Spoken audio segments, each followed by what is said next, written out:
स्वागत है आप सभी लोगों का। तो आज की हमारी जो क्लास रहेगी जिसके अंदर अपना एक नया चैप्टर स्टार्ट करने वाले हैं। आज को जो हमारा जो चैप्टर रहेगा वो रहेगा सर्किट। बहुत ही छोटा सा चैप्टर है और सर्किट के अंदर क्या क्या चीज़ होती है, सर्किट के अंदर जितनी भी जो डिटेल होगी जो आपके एग्जाम के पॉइंट ऑफ व्यू से इंपॉर्टेंट रहेगी या जितनी जो पहले जो क्वेश्चन पूछे जा चुके हैं सारा मैं इसके अंदर डिस्कस करूंगा। तो आज का जो हमारा टॉपिक होगा सर्किट। देखो सर्किट का मतलब क्या होगा, परिपथ होगा। अब आप लोग यहाँ से देखेंगे कि सर्किट होता क्या है, सर्किट कितने प्रकार के होंगे, कौन से सर्किट के अंदर कौन सी सुरक्षा युक्ति लगेगी, तो ये सारा का सारा डिटेल अपने पढ़ने वाले हैं। तो सबसे पहले हमने बात करेंगे कि सर्किट होता क्या है, यानी कि सर्किट की डेफिनेशन पढ़ेंगे। दूसरा हमने पढ़ने वाले हैं सर्किट के मुख्य घटक कौन कौन से होंगे, कि एक सर्किट जो होगा उसमें क्या क्या चीज़ों की आवश्यकता होगी। तीसरा जो अपना पॉइंट रहेगा वो रहेगा सर्किट के प्रकार। और इसका जो लास्ट पार्ट रहेगा सर्किट पर हमने मैं कुछ आपको क्या बताऊंगा, न्यूमेरिकल बताऊंगा यहाँ पर, ठीक है। तो यहाँ देखें कि डेफिनेशन देखो क्या होगी। मैं एक डायग्राम बनाता हूँ, आप लोग देखें इस चीज़ को। ये मैंने क्या बना दिया, एक लैंप बना दिया, इस तरीके एक सर्किट लगा दिया और इसके अंदर एक लैंप लगा दिया यहाँ पर मैंने, ठीक है। अब यहाँ मैंने इसको सप्लाई दे दी, DC दो AC दो, वो लैंप के आगे प्रकृति पर डिपेंड करेगा कि वो कौन सी सप्लाई पर काम करने वाले। ये यहाँ जो मैंने जोड़ा ये स्विच है। अब आप लोग यहाँ से देखेंगे तो इस सर्किट के अंदर जो करंट होगी वो फ्लो नहीं होगी, यानी करंट का मान शून्य है और इस समय जो लैंप होगा वो प्रकाशित नहीं होगा, यही होगा। इसका मतलब क्या होगा कि ये जो सर्किट है इसमें करंट का फ्लो नहीं हो रहा, लेकिन इसका नाम भी अपने पढ़ेंगे जो ओपन सर्किट होगा। लेकिन जैसे मैंने स्विच को क्लोज किया, तो करंट क्या होने लगी, फ्लो होने लगी। तो इसका मतलब सर्किट की डेफिनेशन आप लोग यहाँ से क्या निकाल सकते हो कि ऐसा मार्ग या ऐसा परिपथ या चालकों द्वारा निर्मित एक ऐसा पथ जिसके अंदर धारा प्रवाह या तो हो रहा है या हो सकता है। अगर वो हो रहा है इसका मतलब वो क्लोज सर्किट है, अगर हो सकता है इसका मतलब वो ओपन है। जब इसको स्विच ऑन करेंगे तो क्या हो जाएगा, मतलब धारा प्रवाह होना स्टार्ट हो जाएगा। तो सर्किट की जो डेफिनेशन रहेगी वो देखो क्या रहेगी कि ऐसा परिपथ या ऐसा चालकों का मार्ग, ठीक है। सर्किट की जो डेफिनेशन रहेगी वो क्या रहेगी, ठीक है, यानी कि चालक द्वारा निर्मित या चालकों का ऐसा मार्ग या ऐसा पथ, ठीक है, चालकों का ऐसा पथ जिसमें धारा प्रवाह हो सकता है, धारा प्रवाह हो रहा हो, ठीक है, या क्या हो सकता है। तो ये जो डेफिनेशन है वो क्या कहलाती है, अपनी सर्किट की डेफिनेशन कहलाती है, ठीक है, हो सकता है। तो ये जो सर्किट की क्या रहेगी, डेफिनेशन रहेगी। अब आपको यहाँ से पूछ ले कि चालकों द्वारा निर्मित पथ क्या कहलाता है, तो आपका जो आंसर रहेगा वो रहेगा सर्किट। अब उसमें करंट फ्लो हो रही है नहीं हो रही, उसके आधार पर अपने सर्किट के क्या पढ़ेंगे, अलग अलग प्रकार पढ़ेंगे। अब बात आती है कि जो सर्किट जो होंगे इसके मुख्य घटक कौन से होंगे, कि एक सर्किट के अंदर घटक कौन कौन से होंगे। तो आप लोग एक डायग्राम देखें सर्किट का। जैसे यहाँ मैंने कोई सप्लाई दे दी इसको और यहाँ हमने काम क्या कर दिया, इसके अंदर एक फ्यूज जोड़ दिया और ये इसके अंदर उन्होंने काम क्या कर दिया, एक स्विच जोड़ दिया यहाँ पर, ठीक है, इस तरीके से। अब आपने ये क्या कर दिया, लैंप जोड़ दिया, ठीक है। अब आप लोग यहाँ से देखें, ये जो आपका है ये आपका क्या आपूर्ति स्रोत है, यानी कि इस युक्ति को चलाने के लिए आपको कुछ ना कुछ आवश्यकता पड़ेगी ऊर्जा स्रोत की। तो यहाँ से अगर आप लोग देखें इसको, अगर मैं प्लस माइनस दे रहा हूँ तो यहाँ ये जो पॉइंट जो होगा, ये जो युक्ति जो होगी ये काम क्या करेगी, ऊर्जा जो प्राप्त करेगी वो इससे प्राप्त करेगी। तो सबसे पहला आपको याद रखना है सप्लाई स्रोत, यानी कि आपूर्ति स्रोत कौन सा होगा। तो सप्लाई सोर्स के रूप में देखो कौन कौन सी युक्तियों का इस्तेमाल करेंगे आप लोग, cell, battery, DC generator, AC generator जिसको अल्टरनेटर बोलते हो, ट्रांसफार्मर। तो एनर्जी सोर्स के रूप में आप लोग क्या चीज़ इस्तेमाल कर सकते हो, सेल कर सकते हो, बैटरी कर सकते हो, ठीक है, DC जनरेटर कर सकते हो, AC जनरेटर कर सकते हो यहाँ पर, और ट्रांसफार्मर। जितने भी जो आपके एनर्जी सोर्स है वो सारे के सारे आपके क्या होंगे, यहाँ आ जाएंगे। अब बात आती है कि दूसरा देखो, दूसरा घटक कौन सा होगा। दूसरा घटक अगर आप लोग ये देखें, ये है स्विच, यानी कि ये क्या है, स्विच है। इसका मतलब स्विच का जो काम रहेगा वो क्या रहेगा, स्विच काम क्या करेगा, परिपथ को या तो ऑन करेगा या क्या करेगा, ऑफ करेगा। अगर मैं स्विच को क्या कर दूंगा, क्लोज कर दूंगा, तो इसका मतलब करंट फ्लो होगा। तो इसका मतलब ये होगा कि नियंत्रण युक्ति का जो काम करेगी वो कौन करेगा, वो करेगा स्विच। तो ये अगर आपसे पूछा जाए कि सर्किट के अंदर नियंत्रण युक्ति का काम कौन करेगा या कंट्रोलिंग डिवाइस के रूप में कौन काम करेगा, तो कंट्रोलिंग क्या करेगा, कंट्रोलिंग जो करेगा, ठीक है, कंट्रोलिंग युक्ति के रूप में जो काम करेगा वो आपका कौन सा करेगा, ये स्विच करेगा। अब बात आते हैं फ्यूज, ठीक है। फ्यूज अगर आप लोग देखें, देखो यहाँ मैंने फ्यूज दिया है, आप लोग फ्यूज, MCB, ELCB, जो MCCB, ये जितने भी जो है आप लोग जो सारे के सारे क्या सुरक्षा युक्ति है। अगर हमने बात करेंगे कि ये जो फ्यूज है और अगर इसको मैंने सीरीज में जोड़ा है और यहाँ अगर आप लोग देखिए ये लैंप लगा हुआ है, तो ये काम क्या करेगा, इस सर्किट की ओवरलोड और शॉर्ट सर्किट से क्या करेगा, प्रोटेक्शन करेगा। तो फ्यूज आपका जो काम करेगा, MCB जो आपकी काम करेगी, MCCB जो आपकी काम करेगी, वो सुरक्षा युक्ति के लिए काम करेगी, जो काम क्या करती है, परिपथ को ओवरलोड और शॉर्ट सर्किट से प्रोटेक्ट करने का काम करती है। तो यहाँ मैं लिख देता हूँ कि फ्यूज हो गया, MCB हो गया और MCCB हो गया, ये सारे के सारे क्या सेफ्टी डिवाइस। तो एक तो सवाल आपसे यहाँ से सीधा पूछा जा सकता है कि फ्यूज कौन सी डिवाइस है, तो आप लोग यहाँ से बता सकते हो फ्यूज कौन सी है, वो सेफ्टी युक्ति है। MCB कौन सी है, MCCB भी कौन सी है। दूसरी बात, फ्यूज जब अपने पढ़ेंगे तो इसके अंदर पूरी डिटेल पढ़ने वाले हैं, लेकिन यहाँ से क्या याद रखेंगे कि जो फ्यूज होगा, फ्यूज जो होगा यहाँ से आपको याद रखना है, ये सेफ्टी डिवाइस की तरह काम करेगा और करेगी प्रोटेक्शन किससे प्रदान करेगा, ओवरलोड और शॉर्ट सर्किट से। इन दोनों से ये क्या करेगा, सुरक्षा प्रदान करने का काम करेगा किसी भी युक्ति की, यानी कि इस युक्ति की सुरक्षा प्रदान करने का काम करेगा। दूसरी बात देखो, आपने ये एनर्जी सोर्स आपका सप्लाई स्रोत है, ये आपका उपकरण है, इन दोनों के बीच को जो जोड़ने का जो काम करेगी, ये जो मैंने यहाँ दिखा है, ये वायर एंड क्या केबल है, या तो वायर होगा या क्या होगा, केबल होगा। तो इसका मतलब कनेक्टिंग डिवाइस के रूप में अगर आपसे पूछा जाए कि कौन सी युक्ति काम करेगी, तो आपका जो आंसर होगा वो होगा वायर और केबल। तो यहां मैं आपको बता देता हूं कि कनेक्टिंग डिवाइस के रूप में जो काम करेगा वो करेगा वायर एंड केबल, यानी कि ये काम क्या करेगी, ठीक है।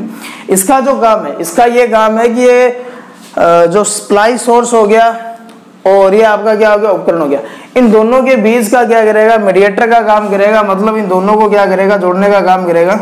यानी कि सप्लाई सोर्स और आपका क्या होगा, डोमेस्टिक उपकरण या कोई भी उपकरण हो गया, उसको ये जोड़ने का क्या करेगा, काम करेगा। तो यहां से आपको याद रखना है कि वायर और जो केबल होगा ये कनेक्टिंग डिवाइस के रूप में क्या करेगा, काम करेगा। अब आपसे यहां से पूछा जाए कि एनर्जी सोर्स का काम कौन करेगा, तो वो करेगा आपका सेल बैटरी ऐसे या डीसी जनरेटर जो होगा, या इसके अलावा ट्रांसफार्मर जो होगा, जो जितनी भी जो युक्ति है जो आपको एनर्जी ट्रांसफर करती है, पावर आपको देने का काम करती है, वोल्टेज देने का काम करती है। स्विच की अगर अपने बात करें तो स्विच जो होगा वो कंट्रोलिंग डिवाइस के रूप में काम करेगा। स्विच अपने जब पढ़ेंगे तो अलग अलग इसके प्रकार पढ़ेंगे। फिर अपना आ गया फ्यूज, MCB, MCCB, ये जितनी भी जो सेफ्टी डिवाइसें होती है ये सारी की सारी जो है आपकी सीरीज में लगेगी। पहली बात ये जितनी भी मैंने आपको बताया। दूसरी बात क्या याद रखना है, ये सेफ्टी डिवाइस के रूप में काम करेगी। और तीसरी बात ये काम क्या करेंगे, ओवरलोड और शॉर्ट सर्किट से प्रोटेक्शन प्रदान करने का क्या करेगी, काम करेगी। तो यहाँ तक आपको इतनी बातें याद रखनी है कि इसके घटक कौन कौन से होंगे। तो ये इतने जो इंग्लिश से किसी भी उपकरण के क्या होंगे, घटक होंगे। दूसरी बात ध्यान रखना कि अपने जो इतना ये सारा का सारा जो सिस्टम किया वो किसके लिए किए, वो अपनों ने किया है किसी घरेलू उपकरण को प्रोटेक्ट चलाने के लिए। कोई भी उपकरण हो सकता है, घरेलू कोई जरूरी नहीं है जो अपने घरों में यूज कर रहे हैं, ठीक है। तो अगर आपसे पूछा जाए कि एक सर्किट का अस्तित्व किसके बिना संभव नहीं है या किसकी वजह से उसका कोई भी उपयोग नहीं है, तो आपका आएगा घरेलू उपकरण या कोई भी उपभोक्ता जो युक्ति होगी उसकी वजह से उस सर्किट का कोई भी मतलब नहीं है। अगर आपको घर के अंदर पंखा चलाना ही नहीं है तो आप लोग ना तो सॉकेट का यूज करेंगे, ना आप वायर केबल का यूज करेंगे, नहीं आप लोग घर में बिजली का कनेक्शन लेंगे। तो अगर आपसे ये पूछा जाए, ठीक है, कि किसके बिना सर्किट का कोई अस्तित्व संभव नहीं है, तो वहां आपका होगा भोक्ता युक्ति, यानी कि कंज्यूमर एप्लायंस, ठीक है। तो भोक्ता युक्ति के बिना इसका कोई भी अस्तित्व संभव नहीं है। तो ये जो मैंने आपको बताया सर्किट के क्या है, घटक है। अब हमने बात करेंगे सर्किट के प्रकार के बारे में, जहां से सवाल आपको जो सबसे ज्यादा पूछा जाता है।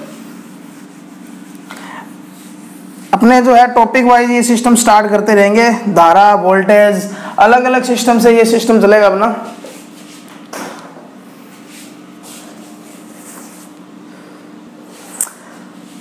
तो अब हमने बात करेंगे सर्किट कितने प्रकार का होता है। नॉर्मली आपने देखा होगा सर्किट 4 प्रकार का होगा। एक हमने बात करेंगे ओपन सर्किट की, ठीक है। दूसरा अपने बात करेंगे क्लोज सर्किट की। ये चारों के डायग्राम एक साथ बनाऊंगा ताकि आपके दिमाग में रहे और इन पर क्या क्या सवाल पूछे जा सकते हैं, क्या क्या इनके अंदर अंतर रहेगा वो भी आपको समझ में आ जाएगा। तीसरा जो अपना सर्किट के बारे में बात करेंगे वो रहेगा अपना शॉर्ट सर्किट। और चौथा अगर हमने बात करें तो वो रहेगा लीकेज। ठीक है, अब आप लोग यहां से देखें कि ओपन सर्किट कौन सा होगा, शॉर्ट कौन सा होगा, क्लोज कौन सा होगा या लीकेज कौन सा होगा। कि अगर अपने बात करें तो पहला जो अपना रहेगा वो रहेगा ओपन सर्किट। तो इस ओपन सर्किट के अंदर देखें,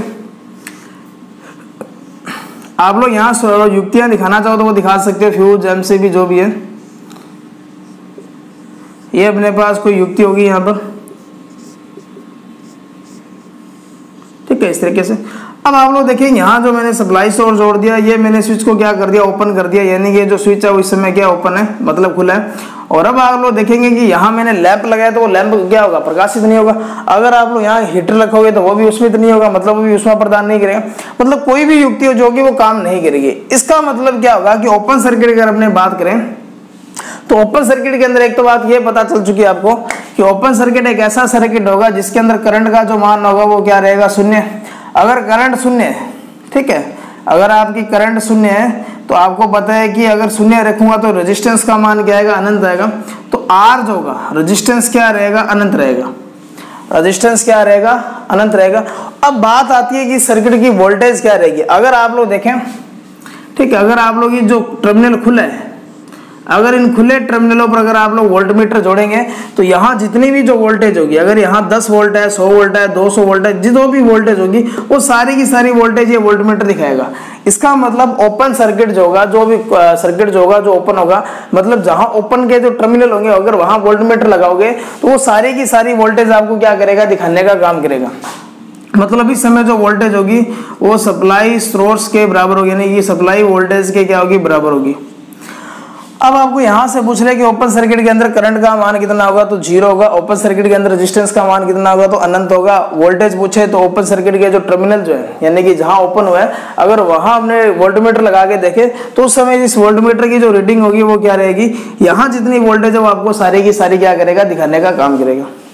ठीक है, अब इसके मैं आपको देखो साथ साथ इसके मैं आपको क्वेश्चन भी बता देता हूँ किस तरीके से इसमें पूछे जाते हैं। ठीक है, अगर मैंने काम क्या किया, जैसे मैंने यहाँ 2-3 रेजिस्टेंस लगा दिए, इस तरीके से 2 रेजिस्टेंस लगा देते हैं एक बार।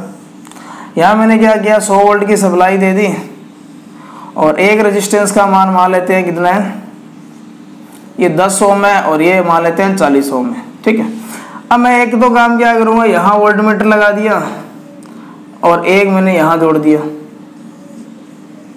अब आप लोग देखेंगे अगर आप लोग इस तरीके से करते हो तो अगर मैंने 100 वोल्ट दिया तो इसकी रीडिंग क्या होगी, इसकी रीडिंग क्या होगी, दोनों वोल्ट मीटर कोई ना कोई रीडिंग देंगे। इसका मतलब ये हुआ कि इनकी रीडिंग अगर मैं निकालूं तो आपको काम क्या करना पड़ेगा, वोल्टेज निकालनी है तो I × R करना पड़ेगा।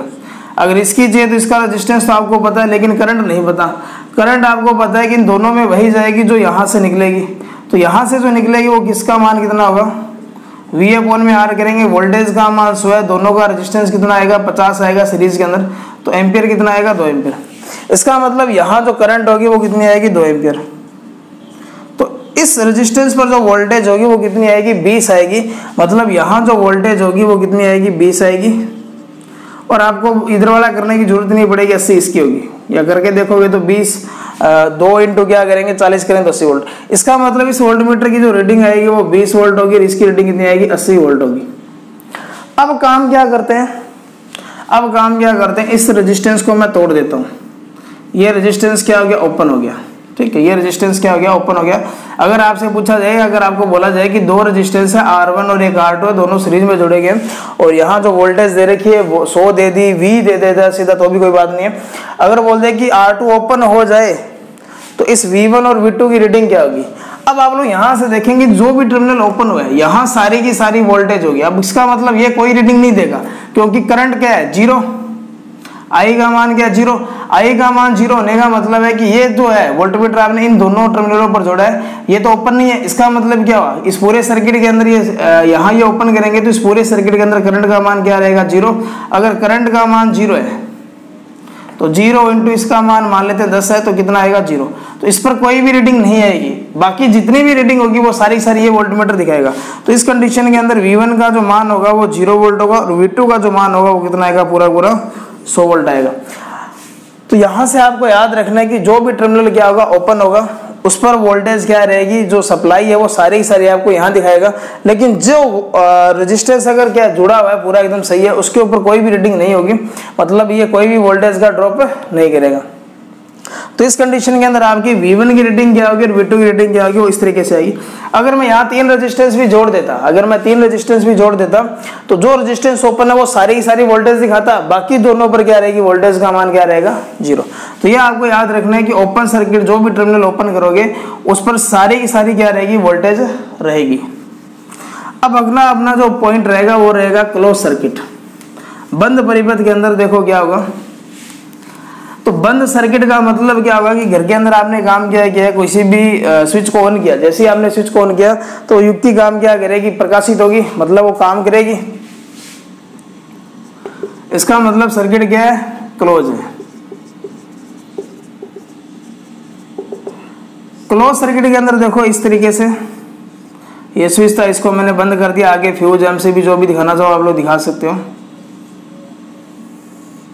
यहाँ मैंने क्या किया, कोई भी सप्लाई स्रोत दिखा सकते हो, एसी डीसी जो भी है। अब आप लोग यहाँ से देखें, जैसे ही मैंने इसको बंद किया तो कोई ना कोई करंट फ्लो होगा, कोई ना कोई करंट का मान क्या आएगा, होगा। अब आप लोग यहाँ से देखेंगे ना, इस सर्किट के अंदर रेजिस्टेंस का मान क्या होगा, वोल्टेज का मान क्या होगा, या करंट का मान क्या होगा। अगर आप लोग घर की अगर अपने बात करें, एक आपके पास 100 वाट का लैंप है और एक आपके पास कितने वाट का है, 200 वाट का लैंप है, ठीक है। अब आपको पता है कि घर के अंदर जितने भी जो कनेक्शन होते हैं वो समांतर क्रम के अंदर होंगे।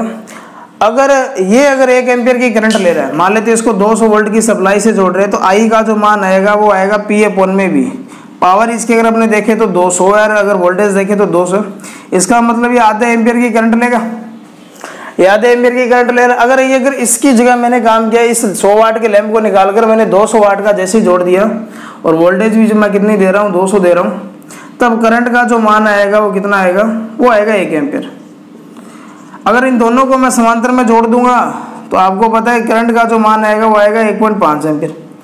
मतलब इस बंद परिपथ के अंदर करंट का जो मान होगा वो करंट का जो मान होगा, रेजिस्टेंस का जो मान होगा वो उपभोक्ता की जो युक्ति होगी उसी के ऊपर डिपेंड करेगा। तो मतलब आपको क्या बात याद रखनी है कि बंद परिपथ के अंदर धारा जो होगी, बंद परिपथ में I व R दोनों किस बात पर डिपेंड करते हैं, दोनों युक्ति पर क्या करेंगे, उपभोक्ता युक्ति जो लगी होगी उन बातों पर क्या करेंगे, डिपेंड करेंगे। जैसे जैसे आपके घर के अंदर समांतर क्रम के अंदर देखोगे कि जैसे जैसे स्विच को ऑन करते जाओगे वैसे वैसे आपका मीटर जो होगा वो तेज चलता जाएगा, क्योंकि उस समय करंट की मात्रा क्या होगी, बढ़ेगी, और रेजिस्टेंस की मात्रा समांतर क्रम के अंदर क्या होगी, घटेगी। अगर हमने बात करें वोल्टेज की, तो यहाँ मान लेते आप लोग कितनी दे रहे हो, 200 वोल्ट दे रहे हो। तो आपको पता है कि यहाँ से लेकर यहाँ तक, यहाँ से लेकर यहाँ तक ये तार है, वायर है, तो इसका मतलब यहाँ अगर 200 दे रहे तो पूरी तो 200 किसी हालत में नहीं आएगी, क्योंकि पॉइंटों में अगर ड्रॉप करेगा तो भी इस पर पूरी 200 नहीं आएगी। ऐसा कोई भी कंडक्टर नहीं है जो वोल्टेज का ड्रॉप ना करे। तो आपको यहाँ से क्या बात याद रखनी है, इस समय जो उपभोक्ता युक्ति जो होगी, यहाँ जो रीडिंग जो होगी जिसको आपने टर्मिनल वोल्टेज बोलोगे, ठीक है, यानी कि वोल्टता जो होगी, वोल्टता कौन सी, उपभोक्ता युक्ति पर, यानी कि यहाँ जो वोल्टता होगी, वोल्टता सप्लाई वोल्टेज से क्या रहेगी, कम रहेगी, सप्लाई वोल्टेज से कम होगी। तो यहाँ से आपको याद रखना है कि बंद परिपथ के अंदर करंट और रेजिस्टेंस दोनों की जो है वो किस बात पर डिपेंड करेंगे, वो इस उपकरण के ऊपर डिपेंड करेंगे। अगर हमने बात करें कि वोल्टेज अगर पूछा जाए कि इस पर क्या रहेगी, उपभोक्ता युक्ति पर क्या रहेगी, तो सप्लाई वोल्टेज से हमेशा क्या रहेगी, कम रहेगी। क्यों कम रहेगी, क्योंकि ये तार जो होगा, वायर जो होगा, ये कुछ ना कुछ क्या करेगा, वोल्टेज का ड्रॉप करेगा। अगला जो अपना रहेगा वो रहेगा अपना शॉर्ट सर्किट। अब अगर आप लोग एक चीज ये भी ध्यान रखना कि अगर आपसे पूछा जाए कि किस प्रकार के परिपथ के अंदर धारा प्रवाह जो होगा वो शून्य होगा, तो आपका आंसर होगा ओपन सर्किट होगा। किस प्रकार के परिपथ के अंदर धारा प्रवाह सामान्य रूप से होगा, मतलब जिस प्रकार से आपने लोड जोड़ा उसी के अकॉर्डिंग करंट का फ्लो होगा, तो वो आपका रहेगा बंद सर्किट। शॉर्ट सर्किट का मतलब क्या होता है, लघु परिपथ। शॉर्ट का मतलब वैसे भी आपको याद रखना छोटा, मतलब धारा हमेशा उसी रास्ते को चुनती है जो रास्ता उसके लिए छोटा पड़े, यानी कि हमेशा शॉर्टकट का क्या करेगी, वो ट्राई करेगी। जैसे अपने लोग भी काम क्या करते हैं, शॉर्टकट रास्ते को ज़्यादा चुनते हैं। अगर यहाँ कोई भी आपने सप्लाई स्रोत लगा दिया और यहाँ आपने काम क्या कर दिया, जैसे मैंने काम किया एक युक्ति जोड़ दी यहाँ पे, ये अपना क्या हो गया, स्विच हो गया, और इस तरीके से ये मैंने जोड़ दिया। अगर आपके पास ये कोई लैंप है, ठीक है, अब आपको पता है इस युक्ति का कुछ ना कुछ क्या होगा, रेजिस्टेंस होगा, ये तो होगा रेजिस्टेंस, कुछ ना कुछ क्या होगा। अगर इसका रेजिस्टेंस कम हुआ और यहाँ आपने वोल्टेज ज़्यादा दे दी तो ये क्या हो जाएगा, जल जाएगा। यही होगा कि आप लोग देखते हो कि एक लैंप आपके घर के अंदर, कई बार क्या होता है लाइट चली जाती है, फिर लाइट तेज अगर आती है तो अचानक से तेज आती है, तो उस समय क्या होगा, लैंप का फिलामेंट होगा वो क्या होता है, फ्यूज हो जाता है। तो उसी प्रकार से ध्यान रखना, इसकी जो करंट क्षमता होगी उससे ज़्यादा अगर इसको करंट मिलेगी तो वो हीट ज़्यादा होगा, हीट वजह से वो क्या होगा, ठीक है, शॉर्ट हो जाएगा, जल जाएगा। इसका मतलब ध्यान रखना कि इसका कुछ ना कुछ रेजिस्टेंस होगा। अगर मैं काम क्या करता हूँ, इसके टर्मिनल जो है यहाँ पे इस तरीके से, अगर इसके टर्मिनलों को मैं काम क्या कर देता हूँ, शॉर्ट कर देता हूँ, या यहाँ इस तरीके से कोई तार से मैंने क्या कर दिया, शॉर्ट कर दिया। इसका मतलब ये इसका एक टर्मिनल था, दूसरा टर्मिनल ये, तो जैसे मैं इसको शॉर्ट करूँगा तो करंट जब आएगी यहाँ से ऐसे आएगी, और वो काम क्या करे, आगे नहीं जाएगी, वो यहीं से क्या होगी, अपना ट्रांसफ़र हो जाएगी, इधर जाएगी नहीं क्योंकि इधर फिर रेजिस्टेंस ज़्यादा, इधर आएगी वो इस तरीके से। इसका मतलब धारा हमेशा काम क्या करती है, छोटे रास्ते को चुनने का क्या करती है, काम करती है, ठीक है। धारा हमेशा काम क्या करेगी, हमेशा छोटे रास्ते को क्या करेगी, चुनने का काम करती है, क्योंकि छोटे रास्ते का रेजिस्टेंस क्या होगा, कम होगा। और आपको ये भी पता है कि रेजिस्टेंस होगा वो करंट के करंट जो होगी वो रेजिस्टेंस के एंटी प्रोपोर्शनल चलती है। मतलब अगर रेजिस्टेंस बढ़ेगा तो करंट का मान हमेशा क्या होगा, कम होगा। अब आप लोग इस कंडीशन के अंदर देखें, आपको पता है कि जैसे आप ये तार शॉर्ट होगा तो यहाँ से करंट ज़्यादा जाएगी, फ्यूज की क्षमता मान लेते कितनी, 2 एम्पियर, और जैसे ही आपने शॉर्ट किया तो ये दोनों आपस में कैसे जुड़ गए, समांतर क्रम में जुड़ गए, समांतर क्रम के अंदर जुड़ गए। इसका रेजिस्टेंस का मान तार से अगर शॉर्ट हुआ या वैसे भी शॉर्ट हुआ, दोनों तारें आपस में टच होगी, तो उस जो टचिंग से जो सर्किट बनेगा, जैसे यहाँ एक सर्किट बना है, उसी से जैसे 2 तारें अगर वो ऐसे टच हो जाती है आपस में, कैसे भी ऐसे जा रही थी ऐसे टच होगी, तो इस पॉइंट पर मिलने की वजह से जो सर्किट का जो निर्माण होगा, एक पथ का जो निर्माण होगा, उसका रेजिस्टेंस हमेशा दूसरे पथ से क्या होगा, कम होगा। और समांतर क्रम के अंदर आपने पढ़ा होगा कि जो टोटल जो रेजिस्टेंस होगा वो छोटे से छोटे प्रतिरोध से भी क्या होगा, कम आएगा। एक आपके पास 2 ओम का रेजिस्टेंस है, एक आपके पास 1 ओम का, एक आपके पास कितने ओम का, 3 ओम का। अगर इनको समांतर क्रम में जोड़ेंगे तो आपका जो मान आएगा वो 100 ओम से भी क्या आएगा, कम। इसका मतलब इस समय पूरे सर्किट का रेजिस्टेंस क्या होगा, घटेगा। तो ये करंट जो होगी वो क्या होगी, बढ़ेगी। करंट का मान क्या होगा, बढ़ेगा। करंट का मान अगर बढ़ेगा तो इस फ्यूज के अंदर जो करंट जाएगी उसका मान भी बढ़ेगा। और इसकी क्षमता 2 एम्पियर है, मतलब ये 2 एम्पियर तक तो सुरक्षापूर्वक काम करेगा। 2 एम्पियर से जैसे ज़्यादा करंट है ये क्या हो जाएगा, पिघलकर टूट जाएगा। इसका मतलब शॉर्ट सर्किट से प्रोटेक्ट करने के लिए, किसी भी उपकरण को खराब होने से बचाने के लिए आप लोग सुरक्षा युक्ति का इस्तेमाल करते हो। और ये बात मैंने अभी बताया भी था आपको कि सुरक्षा युक्ति के रूप में आप लोग क्या करोगे, फ्यूज़ का यूज़ करोगे, एमसीबी का यूज़ करोगे, एमसीसीबी का यूज़ करोगे ओवरलोड और शॉर्ट सर्किट से। लेकिन ये भी याद रखना कि जैसे जैसे साइज़ बड़ा होता जाएगा वहाँ इन फ्यूज़ और एमसीबी के साइज़ उस साइज़ का बनाना संभव नहीं होता, इसलिए वहाँ अपने जो यूज़ करेंगे वो करते हैं सर्किट ब्रेकर। तो सर्किट ब्रेकर जो होगा वो उच्च क्षमता की वो करंट से प्रोटेक्ट करने के लिए आप लोग काम क्या करते हो, उसका यूज़ करेंगे, ठीक है, सर्किट ब्रेकर का। तो यहाँ से आपको याद रखना है कि रेजिस्टेंस जो होगा इस समय न्यूनतम हो जाता है। मतलब रेजिस्टेंस का मान अगर आपसे शॉर्ट सर्किट के अंदर पूछा जाए, हालांकि प्रैक्टिकली तो ये 0 नहीं होता, प्रैक्टिकली तो 0 नहीं होगा क्योंकि इन दोनों का कुछ ना कुछ रेजिस्टेंस होगा। लेकिन अगर आपसे वैसे कभी पूछ ले कि शॉर्ट सर्किट का रेजिस्टेंस कितना होगा आदर्श कंडीशन के अंदर, तो वहाँ कितना आएगा, 0 आएगा। और करंट का मान क्या आएगा, फिर करंट का मान आएगा इन्फिनिटी, यानी कि क्या आएगा, अनंत आएगा। अब आप लोग यहाँ से देखिए, अगर आपके पास वोल्टमीटर है, अगर आपके पास वोल्टमीटर है तो जो 2 टर्मिनलों पर ये शॉर्ट हुआ, अगर वहाँ वोल्टमीटर लगाएंगे आप लोग तो इसका प्रतिरोध मैंने अभी बताया था, इसका प्रतिरोध क्या होगा, बहुत कम होगा। कि जो टर्मिनल शॉर्ट हुआ है उसका रेजिस्टेंस क्या होगा, 0। तो इस सर्किट के अंदर करंट का मान क्या होगा, या इस शाखा के अंदर करंट का मान क्या होगा, मैक्सिमम फ्लो होगा। यहाँ इस सर्किट के अंदर करंट देखेंगे V बराबर क्या रहेगा, I/R रहेगा। अगर इस सर्किट का रेजिस्टेंस कितना है, 0, तो आपको पता है कि जो 0 जो होगा तो वोल्टमीटर की जो रीडिंग आएगी वो कितनी आएगी, 0।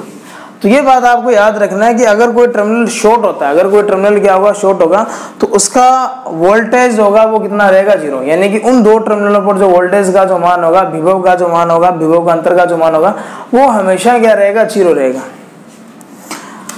तो इसका मतलब यहाँ ध्यान रखना कि जो टर्मिनल शॉर्ट हुआ है, यानी कि जो टर्मिनल क्या हुआ है, शॉर्ट हुआ है, ठीक है, शॉर्ट हुआ है, उस पर विभवांतर जो होगा 0 होगा। उस पर विभवांतर का जो मान होगा वो हमेशा क्या होगा, 0 होगा। अब इसको मैं क्वेश्चन से भी आपको बता देता हूँ। और एक चीज़ और भी याद रखें, अगर आपको पूछा जाए कि शॉर्ट सर्किट से प्रोटेक्ट करने के लिए किसका यूज़ करेंगे, यानी कि सर्किट से प्रोटेक्शन प्रदान करना आपको, तो सेफ्टी डिवाइस अगर आपसे पूछा जाए कौन सी यूज़ करेंगे, तो आप लोग काम क्या करेंगे, फ्यूज़ करेंगे, MCB करेंगे और MCCB। ये तो आप लोग करेंगे घरेलू स्तर पर, ठीक है, ये तो करेंगे अपने घरेलू स्तर पर। लेकिन अगर उत्पादन केंद्र हो गया, GSS हो गया, वहाँ अगर आपसे पूछा जाए तो वहाँ जो अपने यूज़ करेंगे वो करेंगे सर्किट ब्रेकर, ठीक है, जिसको आप लोग क्या बोलेंगे, शॉर्ट में CB बोलेंगे और परिपथ वियोजक।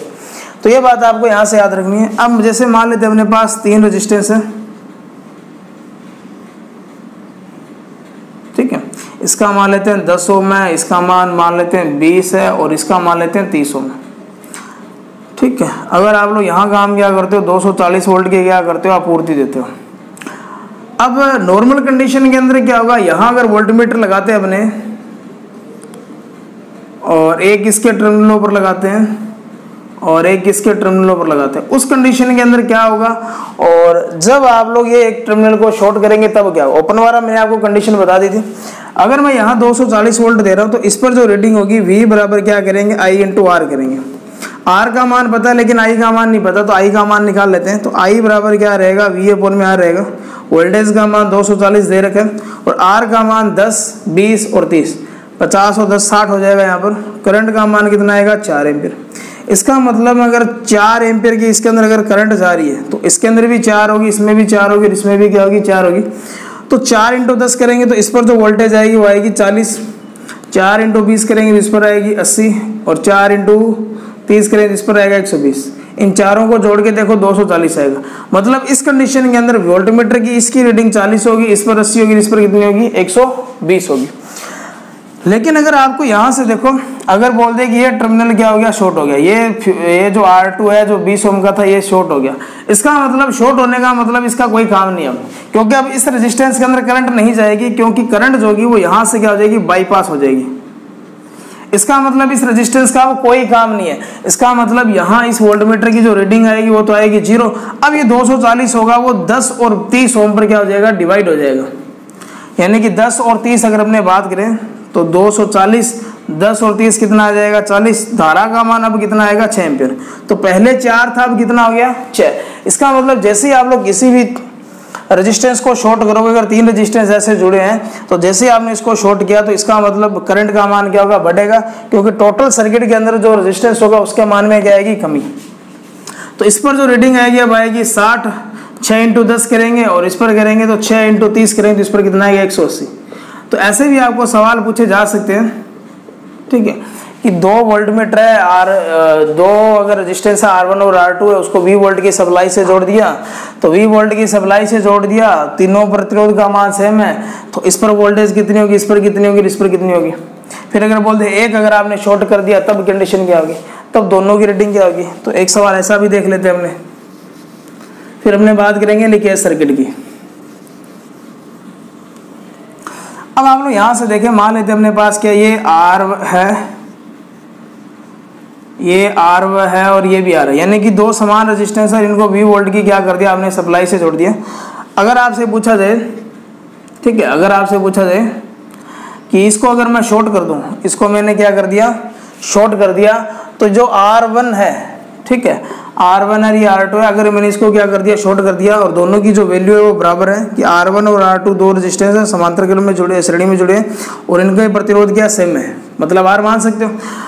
अगर बोल दे कि R2 जो हो गया वो शॉर्ट हो गया, तो उस कंडीशन के अंदर R1 पर वोल्टेज का मान क्या रहेगा और R2 पर क्या रहेगा। तो R1 पर जो वोल्टेज का जो मान रहेगा वो यहाँ जो वोल्टेज है वो सारी ये दिखाएगा, और इस पर जो रीडिंग आएगी वो क्या आएगी, 0। तो इसका मतलब इस पर जो रीडिंग होगी V होगी, इस पर रीडिंग क्या होगी, 0। लेकिन अगर ये रेजिस्टेंस शॉर्ट नहीं होता, नॉर्मल कंडीशन के अंदर होता, मतलब ये क्लोज सर्किट होता, तो उस समय क्या होता, अगर ये क्लोज सर्किट होता तो यहाँ V है, तो ये दोनों क्या कर लेते, अगर बराबर मान के आधी आधी बांट लेते, इसका मतलब V/2 इस पर क्या आ जाती, वोल्टेज आ जाती, और करंट का जो मान होता वो दोनों के अंदर क्या रहेगा, सेम।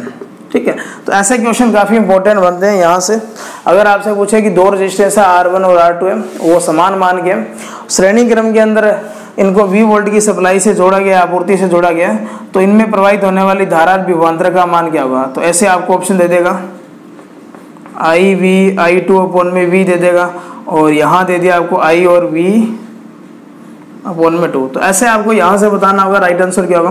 करंट तो देखो यहाँ से जो निकलेगी वो दोनों में सेम रहेगी, मतलब I आएगी, तो ये 2 ऑप्शन आपके गए। और वोल्टेज आपको पता है अगर 2 रेजिस्टेंस है तो आधी आधी डिवाइड कर लेंगे, अगर 3 होगा तो 3 से डिवाइड कर लेंगे, तो इस समय आपका जो आंसर रहेगा वो क्या रहेगा, ये रहेगा। ठीक है, अब अपना जो इसका लास्ट पार्ट है जो अपने बात करेंगे लीकेज सर्किट के ऊपर। तो लीकेज सर्किट जो होगा उसके अंदर क्या चीज होगी,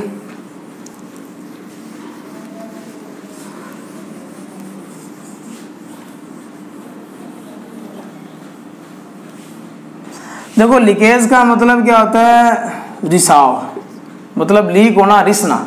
अगर आपने पानी के घड़े के अंदर पानी का एक मटका है, उसके अंदर छोटा सा अगर छेद कर देते हैं नीचे, तो पानी क्या होगा, बूंद बूंद से क्या करेगा, नीचे गया और नीचे जाएगा। इसका मतलब रिसाव का मतलब क्या होगा कि करंट का कुछ अंश क्या होगा, जो होगा वो उपकरण की या तो बॉडी के अंदर रिसाव होगा, अगर उस बॉडी को आपने अर्थ कर रखा है तो वो जमीन के अंदर जाएगी करंट, यानी कि अर्थ हो जाएगी। तो यहाँ से देखें कि मान लेते अपने पास क्या है, इस तरीके से ये कोई उपकरण है, इसको RL मान लो। चाहिए यहाँ लैंप वगैरह, या लैंप को तो अपने अर्थिंग नहीं करते, ठीक है, कूलर वगैरह आप लोग यहाँ से दिखा सकते हो जिनकी अर्थिंग की जाती है, हाई वाट क्षमता के जो युक्ति होते हैं। अगर मैंने इसको इस तरीके से अर्थिंग कर रखा है, ठीक है, अब आप लोग यहाँ से देखेंगे कि यहाँ से देखेंगे क्या देखेंगे कि अगर यहाँ से करंट आ रही है 2 एम्पियर, ठीक है, अगर इसमें अर्थ फॉल्ट आता है, अगर इसके अंदर अर्थ फॉल्ट आएगा मतलब धारा का कुछ अंश क्या होगा, लीकेज होगा। और लीकेज होगा कब, आपने देखा होगा कि जो 3 पिन जो प्लग जो होता है उसके अंदर देखोगे कि जो ऊपर वाली पिन होगी ग्रीन कलर की होगी, आपकी जो राइट साइड होगी ये किसकी होगी, ये लाल रंग की होगी, ये क्या होगी आपकी ब्लैक रंग की होगी।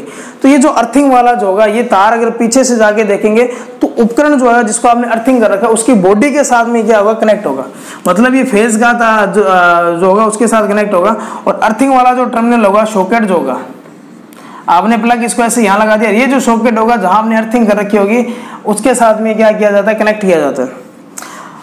अगर आपका फेज का तार उपकरण की बॉडी के संपर्क में आ गया तो उस बॉडी के अंदर भी क्या आएगी, करंट आएगी। और आपको अगर अपने जीवन को सुरक्षित रखना है तो आप लोगों ने अगर अर्थिंग कर रखी है तो जो 3 पिन का जो प्लग होगा उसकी जो अर्थिंग वाली जो होगी वो करंट को क्या करेगी, ग्राउंड कर देती है। वो करंट को क्या कर देती है, ग्राउंड कर देती है।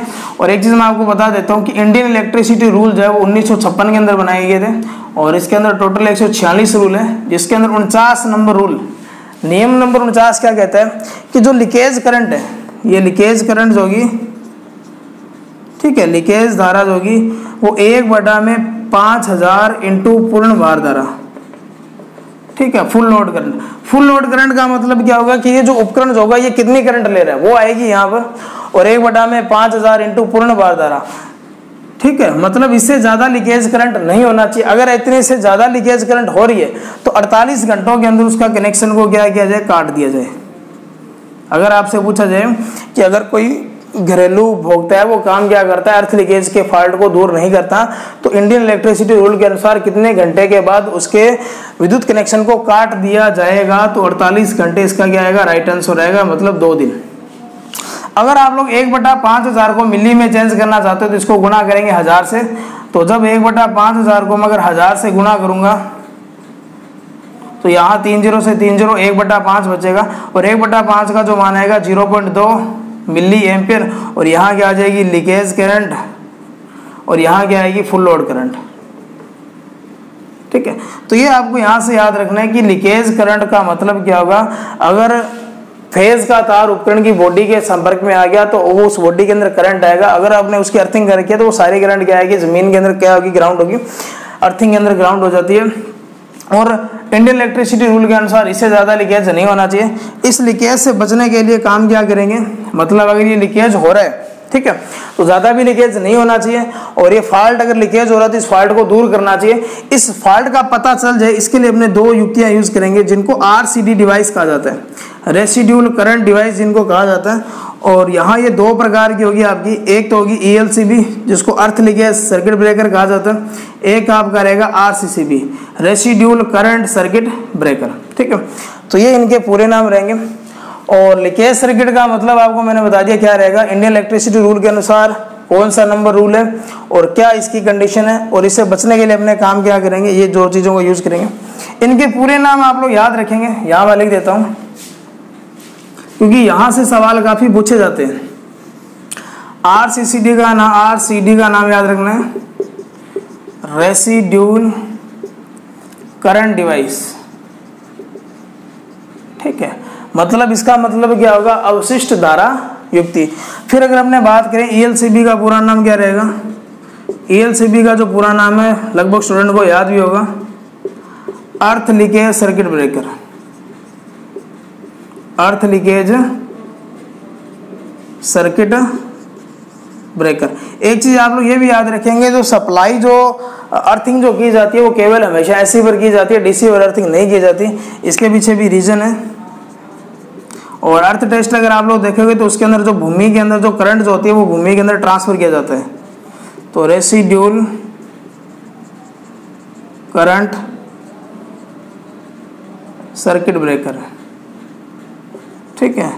अवशिष्ट धारा परिपथ वियोजक इसको बोलेंगे। अब ये इनके पूरे नाम आप लोग यहाँ से याद रखेंगे। इंडियन इलेक्ट्रिसिटी रूल 49 है, टोटल नियम है 1956 के अंदर बनाए गए थे। टोटल इसके अंदर रूल है वो 146 है। अपने को इसके अंदर 10 एक रूल याद रखने पड़ेंगे।